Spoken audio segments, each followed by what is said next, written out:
Sub junior, junior, senior വിഭാഗങ്ങളിലായി 1350 ആൺകുട്ടികളും 1207 പെൺകുട്ടികളും ഉൾപ്പെടെ 2557 കുട്ടികളാണ് 58ാമത് സംസ്ഥാന സ്കൂൾ കായികമേളയിൽ പങ്കെടുക്കുന്നത്.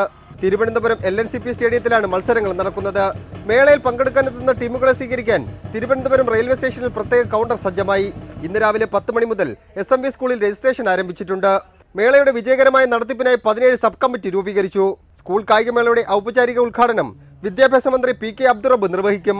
കായികമേളയിൽ ഏറ്റവും കൂടുതൽ പോയിന്റ് നേടുന്ന സ്കൂളിന് 1,10,000 രൂപയും രണ്ടാം സ്ഥാനം നേടുന്ന സ്കൂളിന് 82,500 രൂപയും സമ്മാനം ലഭിക്കും. സംസ്ഥാന ചാമ്പ്യൻഷിപ്പിൽ ഒന്നാം സ്ഥാനം നേടുന്നവർക്ക് 750 രൂപയും രണ്ടാം സ്ഥാനക്കാർക്ക് 625 രൂപയും മൂന്നാം സ്ഥാനക്കാർക്ക് 500 രൂപയുമാണ് ക്യാഷ് അവാർഡ്. ഓരോ വിഭാഗത്തിലും വ്യക്തിഗത ചാമ്പ്യന്മാർക്ക് സ്വർണ്ണ മെഡലും സംസ്ഥാന സ്കൂൾ റെക്കോർഡ് ഭേദിക്കുന്നവർക്ക് 2000 രൂപയുമാണ് ക്യാഷ് അവാർഡ്. ദേശീയ റെക്കോർഡ് ഭേദിക്കുന്നവർക്ക് 5000 രൂപ ക്യാഷ് അവാർഡ് ലഭിക്കും. സംസ്ഥാന സ്കൂൾ കായികമേള 11-ാം തീയതിയാണ് സമാപിക്കുന്നത്.